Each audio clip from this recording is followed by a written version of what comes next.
G'day Shaun. Great session today mate, and great to get a look at your stroke. First off mate, credit where credit is due. Your kick is very propulsive and you have great flexibility in the ankles. This will come in handy later. Let's get into a few focus points from today. First one mate, as discussed on pool deck, is the position of your head. When you enter into the water on your right side, you look forward. Now this is forcing your arm down. Now the obvious reaction is to drop the rest of your arm to compensate for this. With this overcompensation, we can see how low in the water your shoulder is sitting. We can see, in this position, your shoulder drops away from the side of your head, which opens up an area to create resistance. Let's have a look at the left hand entry now. We can see that with the head still being up, you're forced to enter the water nearly palm first. Then you have to push forward with your fingertips up. This one here is like putting on the brakes straight away. The next thing we want to look at is the height of your elbow in the front phase of your stroke. We can see that with your head up, through entry, catch, and partly through the setup phase, your elbow is dropped. Now because of this, you're not really getting purchase of the water.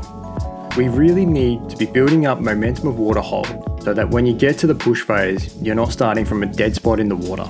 By dead spot, what I'm talking about is the wash off of water hold you have just as you sweep under your body before you go into push phase. Last thing here, Shaun, is the finish off of your stroke. You can see just as your hand gets to the final stage of your stroke, you rotate your hand and exit the water early. This is meaning that with the front catch position and early exit now, the only propulsion you generate is from when your hand is under your chest through to around the top of your ilium crest, the top section of your hip. From here, Shaun, we really need to focus on bringing down the eye line to get your head sitting in a position that allows you to have a neutral spine position, giving you the flexibility to get your arm in a position that allows you to have a higher elbow. The higher elbow will give you the opportunity to get hold of the water from catch phase to give you more propulsion. And finally, the extension out the back will allow you to hold that propulsion a little longer, increasing the distance in how far you travel for every stroke you do. Now when we get to our stroke correction plan, our propulsive kick will come in handy, as this will give you the ability to hold higher speeds in each drill without having to worry about that sinking through the hips.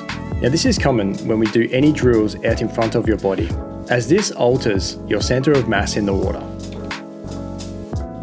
Unreal work here, Shaun.